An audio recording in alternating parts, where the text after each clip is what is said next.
Salut à tout le monde, j'espère que vous allez bien. Dans cette vidéo, je vais essayer de détailler la suite. Bien sûr, on a parlé auparavant. Donc, dans la vidéo précédente, on a déjà traité ce qu'on dit en global, c'est l'USB, l'ABS. Bien sûr, on a parlé de la TCS et la SR, c'était en global. Bon, maintenant, je vais essayer de vous détailler un peu concernant bien sûr l'ABS ou bien sûr les capteurs, donc les capteurs ou les cibles bien sûr qui sont installés par les constructeurs des véhicules pour bien assurer le bon freinage. Donc maintenant on essaie de traiter le freinage électronique, géré électroniquement plutôt, avec des unités de freinage avec calculateur. D'accord.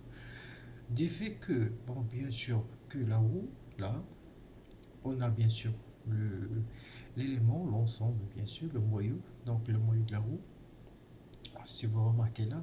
Donc, au niveau des cardans, on a bien sûr dans l'état normal, parce qu'il n'est pas affiché ici.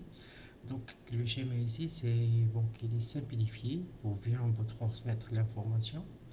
Bon, en tant que vous êtes des agents de futurs agents de diagnostic, et vous êtes bien sûr le futur technicien, comment vous allez vous procéder, bien sûr, je sais pas là, pour bien sûr détecter ou savoir l'anomalie, mais on doit au préalable savoir des informations très importantes.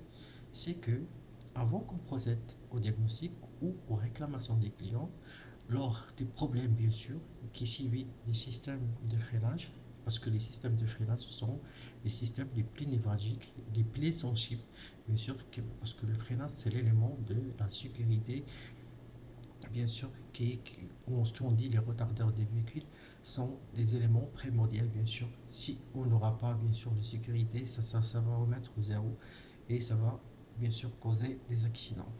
Alors, retournons, là, on parle, bien sûr, des capteurs qui sont, bien sûr, installés dans les moyeux, donc les moyeux du roue. Alors, si vous remarquez, on a une cible métallique en liaison avec la roue, il tourne avec la roue, avec le cardan. Donc on a une cible là, c'est le capteur, bien sûr, qui transmet le signal. D'accord. Bon, la rotation, bien sûr, la rotation du roue, il informe avec le capteur, donc on est en rotation, bien sûr, du roue lors de roulage. Le capteur qui est celui-là, il informe le calculateur sur la vitesse de la roue.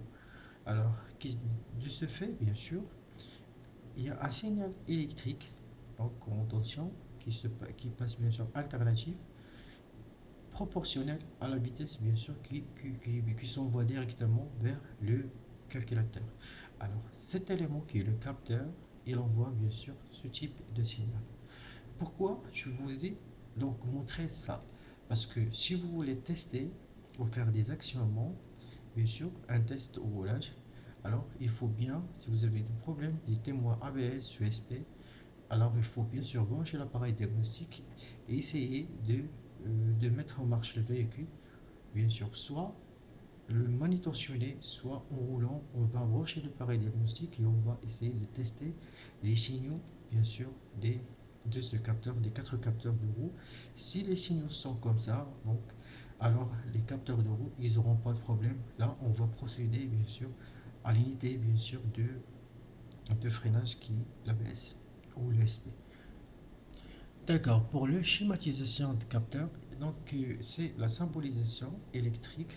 Dans un schéma électrique ou électronique, on trouve que la symbolisation de ce capteur, il est, donc il est dessiné comme ça, donc essayez de bien rappeler, d'accord. Et en sachant que, bien sûr, la fréquence et l'amplitude des signaux sont proportionnelles à la vitesse du roue en général. En tant que vous êtes un futur agent de diagnostic ou vous êtes un technicien, essayez de faire très attention lors des manutentions, lors des interventions concernant les anomalies de freinage, en commençant bien sûr avec les capteurs, soit le bloc, soit le calculateur de gestion, ou soit bien sûr le groupe hydraulique ou les électrovalves à contrôler par la suite. Donc, dans la vidéo prochaine, je vais essayer de vous parler des électrovalves et comment ils fonctionnent. Et pour cela, je vais essayer de vous détailler, bien sûr, ce type, bien sûr, de freinage, comment il est géré, électroniquement et bien sûr en fonction d'autres systèmes qui sont liés de traction. D'accord? J'aimerais bien que ça vous plaît. Alors n'oubliez pas de liker la vidéo et n'oubliez pas de s'abonner.